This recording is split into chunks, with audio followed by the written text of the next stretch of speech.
Hello everyone, I am Julian Morris with the Channel 5 News. In the headlines, the first phase of the new National Hospital to open in May as the facility receives $250,000 in supplies from the Chinese government.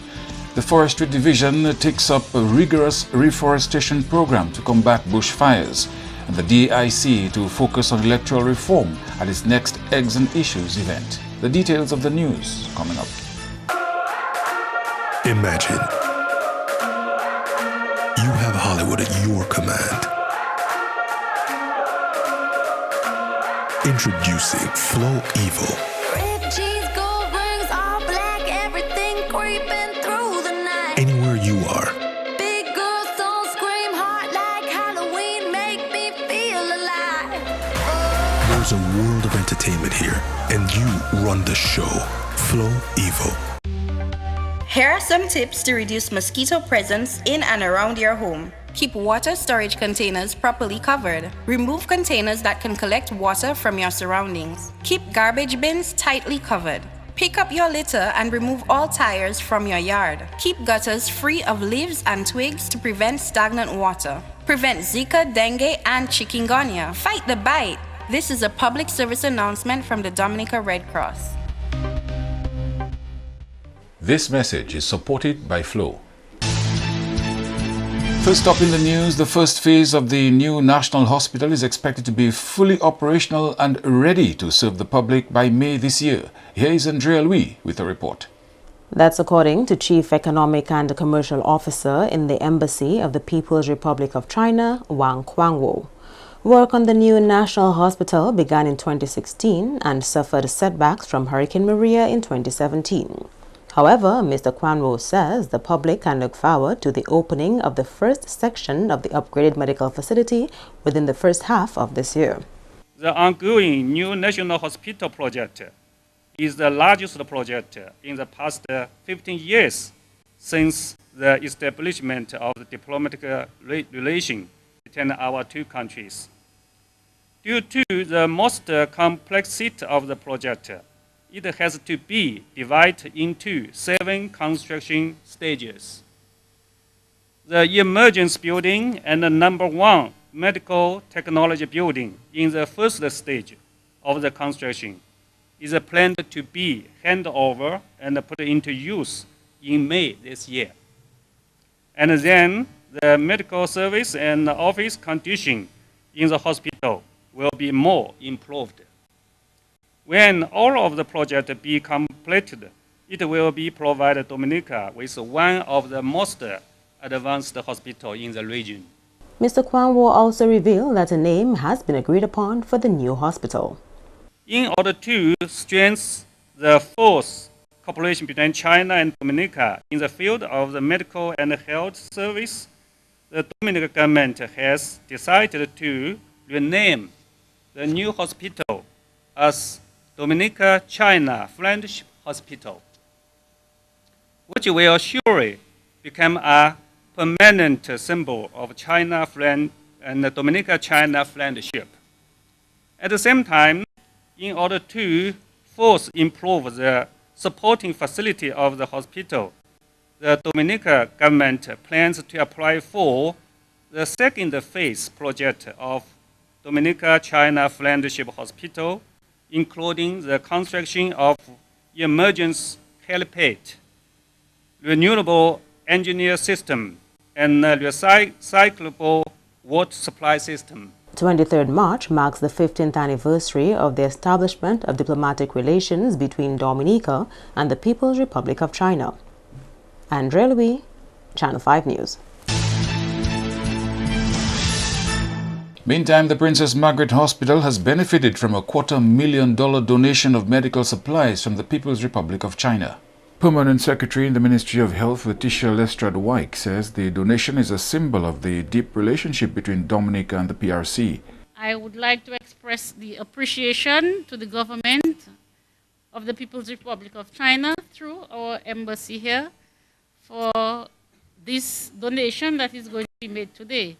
As a result of the diplomatic bilateral relations which was established between the government of the Commonwealth of Dominica and the government of the People's Republic of China, we have seen several projects here in the country More specifically, in the Ministry of Health, we have benefited also.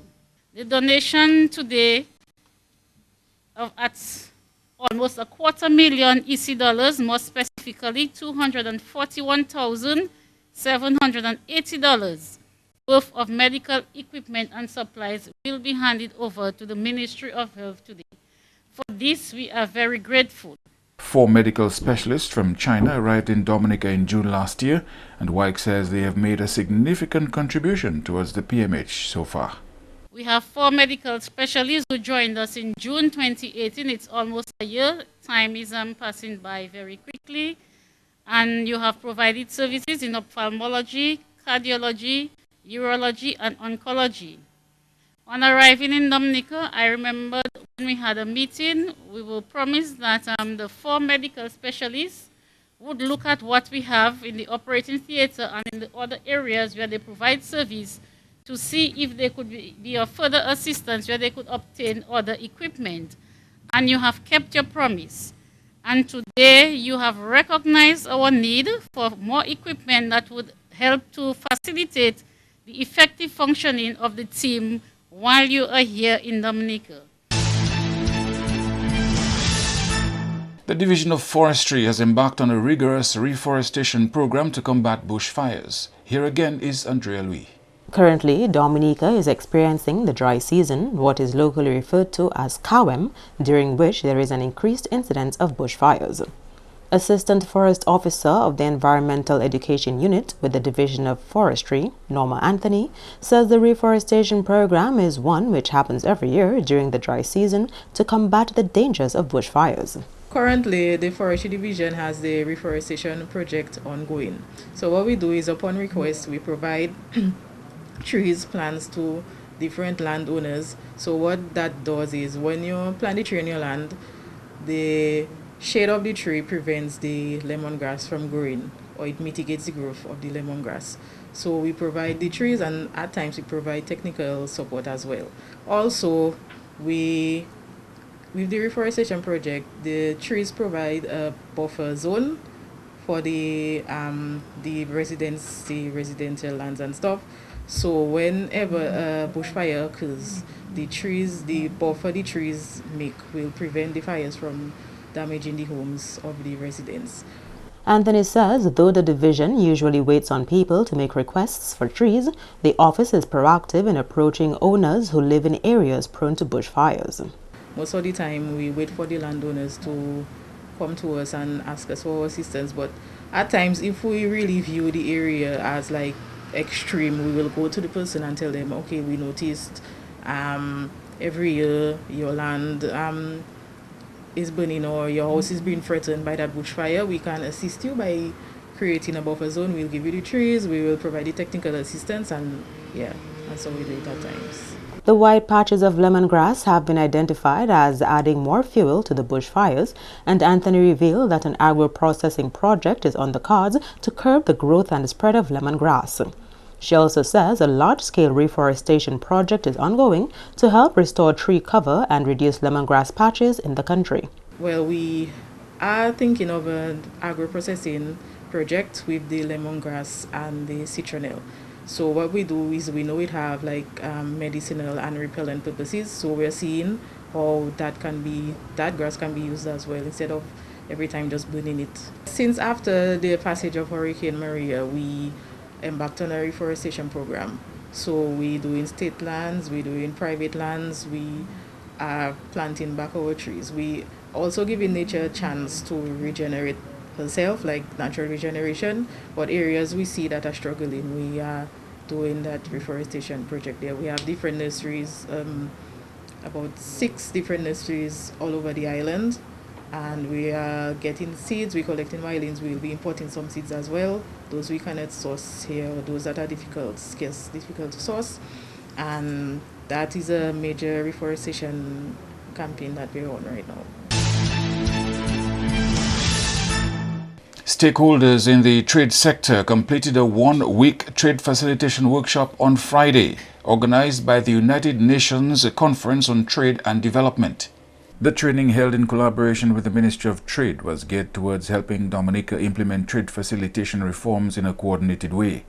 This includes provisions of the Trade Facilitation Agreement adopted in 2013 in the framework of the World Trade Organization.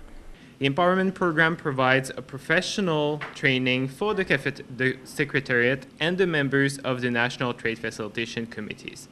It is particularly relevant for the staff of the Ministry of Trade, Ministry of Agriculture, Customs, of course, the private sector, and all other agencies that may be involved in the regulation and in the procedures for cross-border trade. After successful completion of UNCTAD's Empowerment Program, members of the National Trade Facilitation Committee will be granted UNCTAD's Certification of Completion. Last week's workshop was the very first intensive module on planning skills for implementing trade facilitation reforms and represented the beginning of a process. In addition to the special intensive module number 1, participants will be asked to complete a series of technical modules that will be provided online in the upcoming months, and will be invited to join another special intensive session, another workshop that we plan to organize either in the last quarter of 2019 or the beginning of 2020. The government of Dominica has been commended for partnering with the United Nations Conference on Trade and Development UNCTAD for the delivery of the Empowerment Program for Trade Facilitation Committees. You are watching Channel 5 News. We'll have more after this. Si ou ni maladie HIV et bien maladie sexuelle, si ou pas protéger corps lors qu'à ni sexe avec plusieurs monde, ça kay mette la vie ou en gros danger. Ou ka expose tout partenaire au poison et que ça qui ka vini avec maladie. Servi yo condom chaque fois ou ka ni sexe. Changer qui est important pour découvrir maladie à bonheur ou ça vivre un bon sorti même si ou ni maladie HIV. Pour responsabilité, protéger corps et puis les autres. Examiner corps. Aider du bout si même maladie HIV et l'autre maladie sexuelle. Here are some tips to reduce mosquito presence in and around your home. Keep water storage containers properly covered. Remove containers that can collect water from your surroundings. Keep garbage bins tightly covered. Pick up your litter and remove all tires from your yard. Keep gutters free of leaves and twigs to prevent stagnant water. Prevent Zika, dengue, and chikungunya. Fight the bite. This is a public service announcement from the Dominica Red Cross. This message is supported by Flow. The Dominica Association of Industry and Commerce, DAIC, will delve into the electoral process at its next Eggs and Issues Breakfast. The event, the second of the year, is scheduled for the 26th of March and will be held under the theme The Electoral Process or Collective Responsibility. The guest speaker will be Mr. Gerald Burton, Chairman of the Electoral Commission. Executive Director of the DIC, Lizra Fabian, says this forum will help private sector stakeholders better understand their role in the electoral process. This Eggs and Issues Breakfast will be a platform for our private sector and stakeholders to understand the electoral process and to better understand our collective responsibility. Featured in this discussion and in this presentation will be the Chairman of the Electoral Commission of Dominica, Mr. Gerald Burton. At DAIC, we continue to advocate communication and engagement with key stakeholders in order to derive critical issues that have relevance for our private sector and greater society at large. Fabian says a better understanding of the electoral process will help the private sector be better able to carry out its expected responsibilities. There is a specific role for our private sector, and this includes understanding the process, followed by encouraging direct stakeholders to be properly informed, in addition to utilizing the system to achieve the desired results. As such, we've invited the Electoral Commission of Dominica through the chairman to present to our membership, our other private sector participants, and our stakeholders as we understand our collective responsibility in the success of the electoral process. The DIC's Eggs and Issues Breakfast will take place from 8:30 a.m. at the Prevost Cinema Ballroom. Flow Dominica continuing to roll out its super-fast broadband service in a number of additional communities. Following Hurricane Maria, Flow has been working hard to restore internet service to customers across the country. As a result, Flow's super-fast broadband or internet upgrade is now available in a number of new communities. Customers on copper in those areas can either upgrade their existing internet or service or come in and sign up. And the areas are Glanvilla and Chance in the Portsmouth area. We have Bath Estate, so customers in Bath Estate, you can now begin to enjoy your super fast upgraded internet, and that means that you can also now come in and apply for our television, Flow Evo television product. The same applies for the folks of Point Michel, who we know have been waiting for a very long time, and they've been anxious to get the new service from Flow.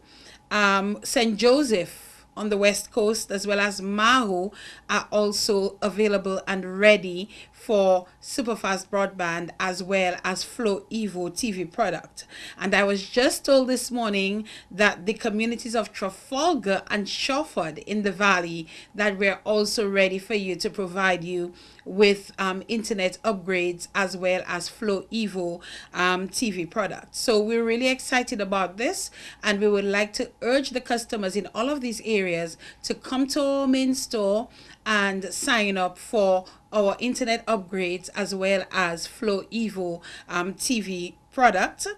Commission agents will visit these communities to help customers sign up for internet upgrades or Flow Evo. There is also an option for customers in areas where the company's internet upgrades and Flow Evo have not been rolled out. So we have what we call broadband LTE, right? And that is an internet product that we're making available to our customers for those in areas where the fiber to the home or the VDSL2 are not yet available. What this is simply, it's internet service powered by our 4G LTE mobile network. So that allows you to be able to access internet at home, that you can have your Wi-Fi, you can go online, you can do whatever it is that you need to do. You can power up your smart TV, using your mobile phone, whatever it is that you want to do, you can use it. You can use this internet to do this. Again, this is a very easy process. You would need to come into Flow, or again, if you encounter any one of our sales agents and you sign up. It is a process. Once we do a bit of a credit check, you would need to be provided with a postpaid SIM to be able to access the service on the box. So we would need to do a credit check, and we would need to just make sure everything is okay.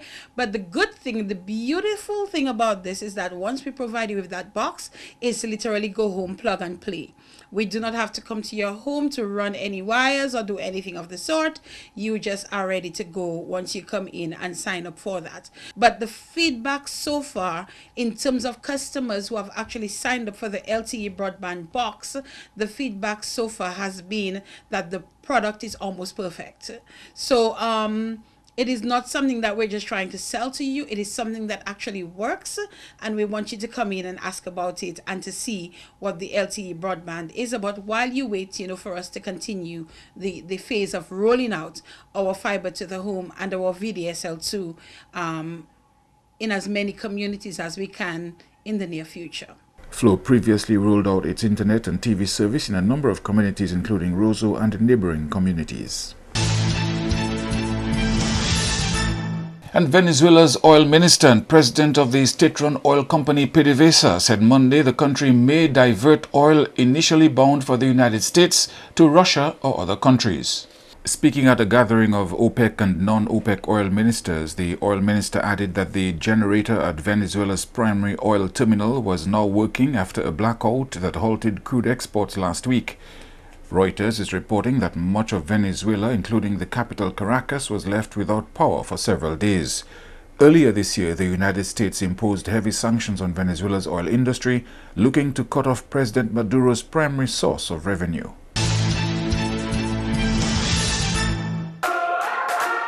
Imagine